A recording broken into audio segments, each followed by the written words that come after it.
everybody. Thank you for the invitation, because we unfortunately have a daunting art, because we have the art to define the undefinable.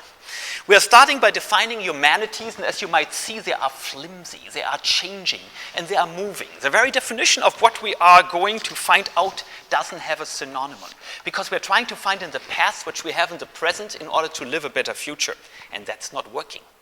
Well, the last one who got professionally lost was Immanuel Kant. He said, well, what does it mean to orient oneself in thinking? And I'll actually use that as the guiding line for us, because I'll actually ask you how you orient yourself. Well, he was rather disoriented in rather oriented times. We are in 1786. We don't have such a mess. You live in a much bigger mess. And the world is much too complex and much too fast. Didn't I announce that I would speak to mass? But the world is exciting. And exciting means you might need to be fast, maybe faster than Kant was. Maybe like that whirling dervish on the bottom, which I also start to actually have as a red line in what we are saying. No, says Thomas Edison, college degrees are useless. They're not good for anything. Well, Einstein begs to differ. It is not so very important for a person to learn facts. For that, he does not really need a college. He can learn them from books. The value of an education in the liberal arts college is not learning many facts, but to think. And something that cannot be learned from textbooks. You might have to be autonomous and think for yourself. What a novel concept. It's not in the textbook, and it's not in the exam. There's no multiple choice for that, because it's abstract thinking which we're all going to build. And this abstract thinking has to be applied to everyday life. We're not able to actually do our life without it. Well, ideas matter. And the ideas which I'm getting you through they are perplexing us. Well, they could be utilized, but like games, play can be utilized in order to solve problems and find a meaning. But look at Jefferson. He thought that meaning was inexpressible and invented the liberal arts in America. I beg to differ. He actually stole them from somewhere out west and east, and I'll get to that later. Well, the problem is also we have the ability to be humorous. We have to have fun. Well, the opposite of fun is a Turing test. We could be replaced by machines, or we could integrate machines into our lives as skills which we acquire. We could be inquiring, interpreting, and we could actually live our lives shaped by us, not by others. We should express our doubts, and we should doubt everybody, especially parents, teachers, professors. And what we have is an open window to a future. But do we know what that future is? We have no clue. That's why we take the liberal arts, because we are disoriented, we are lost. The riddle of risk. We need a value frame. We can't just navigate classes without knowing what's right and what's wrong. That's not what is right and what's wrong on the test, but something which actually shapes our future. It's our future. Nobody knows what it is. You do, because you will actually be that future. Liberal arts lead to application, but they're often mistaken for application, because application is what we do with it, because we have thought about it before. Well, Governor Scott begs to differ. He and fellow critics question the very necessity of the liberal arts, because there are no tangible benefits for it. Why would anybody get a degree in such a matter like philosophy? Wrong. Most leaders of technological colleges have no tech degrees. Well, it's in the Apple's DNA, says Steve Jobs, that technology alone is not enough. He gets inspired by the liberal arts. Well, the ultra-conservative Milton Friedman tells us liberal arts are more important than ever because they have a priority. That's where innovation is. You might actually have to think about new recipes, not of old ones. Well, what does Steve Jobs actually have an appreciation for? For the liberal arts? Yeah, but for some classes. Calligraphy. It's drawing things. The iGadgets are the direct brainchild of unintended consequences, calligraphy. Liberal arts mean free. You are set free by learning them. You learn to discover. You are condemned to live the life of your parents if you don't. Good luck with that. Turing test. I believe that this gentleman is a little flimsy up there. He doesn't look too straight. I think we should work over that, because what he is doing is flimsy. Why? Because he thinks machines can explain, comprehend, digest, make us data-driven. I suggest that what you need is a piece of chalk, maybe an orange, maybe an apple, or you could also, instead of an apple, I can throw apples.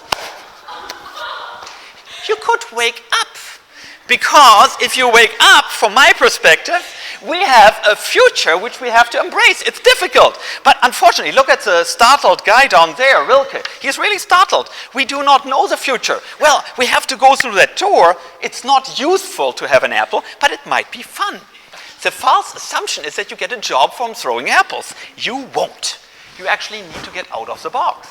You need to get out of the box because even though you do get a job with it, the getting out of the box is the point, not the getting the job. That's the side effect. We have a crisis of faith. Who's believing in the stock market? I don't know. But you better give up our whole. You have to pay back your student loans. How are you going to do that? If you worry about that, you have missed your vocation. Hannah Arendt, we need to orient ourselves in notions of a public sphere. We need to discuss with each other. Habermas, for that we need communicative action. We need to work together. Be electric, be that sting eel which actually changes lives. Well, my students are actually doing that. In the headwaters region, some of them working on environmental projects, or they are working on projects with Central Asian republics trying to find out what the right thing is in a desertification in Central Asia. Before I had students do the same thing in Colorado. Well, isn't that applied? No.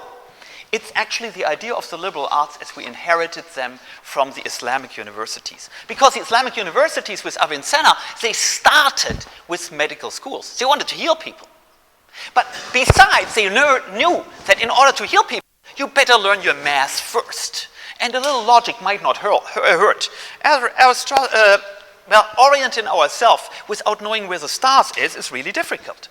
In the beginning, we have water in the middle, but in the beginning, we also have the books. Notice the books in Bukhara on the bottom of Avicenna's statue. Purpose and direction, two practical skills. We need to get those two together.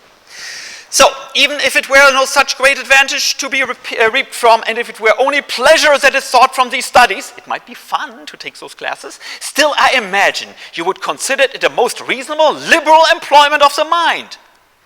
For other occupations are not suited to every time. Times are changing too fast. If you're learning typewriting, forget our hope. It's outdated.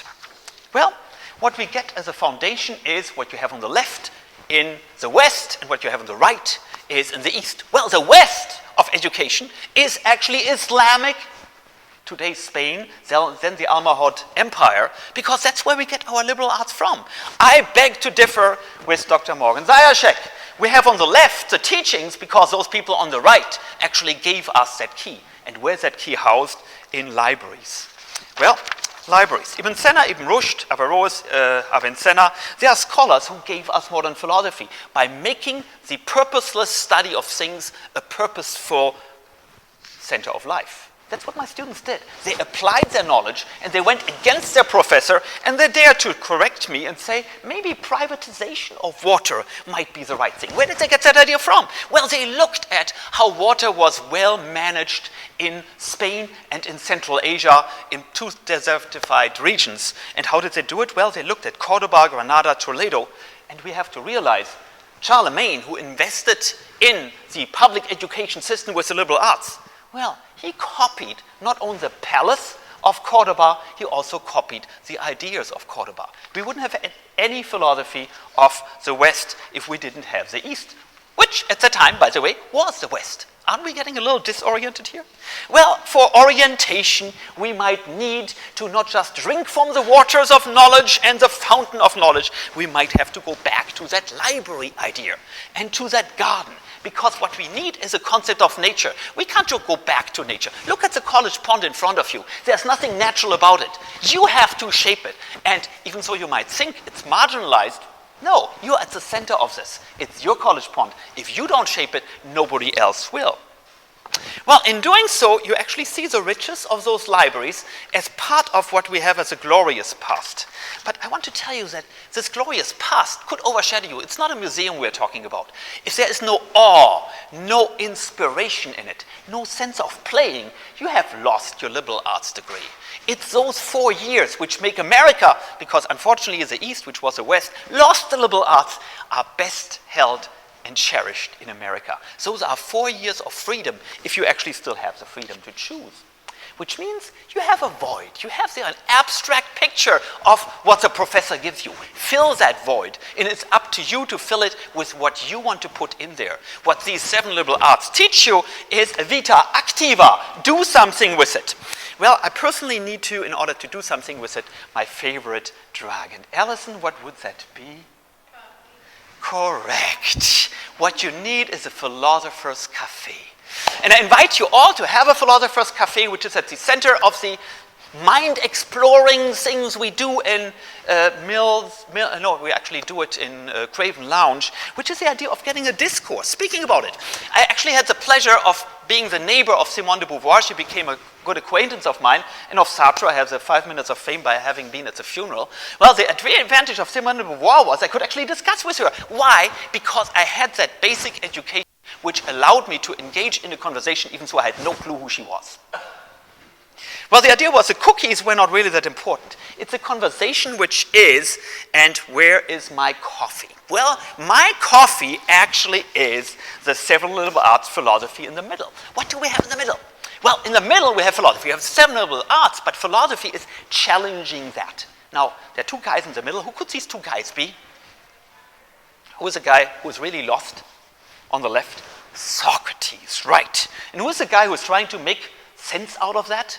His student? Plato, right. Not Plato. Plato, yeah.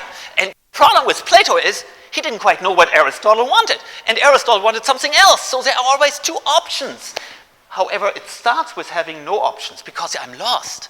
I'm Socrates. I don't know where I am. I don't know where I stand. And I don't know what my role in life is. Well, see the guys there on the bottom, the ones with the notebooks? I'm noticing that none of you are taking any notes. Isn't that bad? But it's going to be on the test. You're not going to get credit unless you take notes. Those 4 guys on the bottom, they missed their mission. They were those Christian fathers of the church because they wanted to canonize everything which became a dogma. We want to believe what our professor says because it's on the test. Don't do that. Do what Socrates did in the middle. That's why he's in the middle, because he uses and abuses those 7 ladies around him in order to challenge everything he has learned. Well, you have the medieval version here around. It's a fountain in Nuremberg, and in the middle, you actually have the more interesting thing. In the middle, you have the fountain of knowledge. It's next to that lion den. Remember that guy who got into the lion den? Who was that? Starts with a D? Yeah, Daniel in the lion den. And that's what I want you to become. Because the Uzbeks, with their wonderful idea of cherishing it, had already 1,000 years ago the idea that the fountain of knowledge and water fit together because you have to bring the idea and knowledge together. You get the 7 liberal arts, you climb up that ladder, the ladder of knowledge, and unfortunately, you are not going to go anywhere. Do you see that? That ladder is leading nowhere. That's the good part about it. Get lost. That's the purpose. 7 liberal arts, education suitable for a free man, mankind, means you won't be free unless you are able to get lost. So I encourage you to get lost, take the spiral staircase, get lost, know yourself, and know that you don't know yourself. Otherwise, take a psychology course with Dr. Kriegelt. Applied philosophy works from cases, but it shouldn't be driven by cases. We shouldn't be data-driven. The data are not driving us unless we're actually driven in the wrong direction. What we need is a form of stewardship for others, and that can only come out of having friends, and we need to be able actually having those friends. And I have friends in high places because I wanted to have whirling dervishes, and I have fought with technology for hours today, but they're not whirling today. So, where did that all come from? The Western philosophy had stormed the library of the Holy Grail in Alexandria and had destroyed it. But people from another civilization, which Huntington called the other, that other which we are fighting, they actually kept it. What you have behind you is a merging of cultures. You don't have to see a clash of civilizations. What you have to learn from the whirling dervishes is it is centered. You have to start through a liberal education to become centered. And it's completely okay to get a little dizzy and not to know what's on the test. Now, do you notice that they are dancing alone? Yeah, because you need to be centered alone. Self-doubt is mostly applied to yourself. But if you want to be successful, doubt the others too, doubt together with them, which means you need to build a civilization on a community, and you need to actually have a civil community. And that civil community is not somewhere in Uzbekistan, it's here in Oneonta. Well, take care of your water.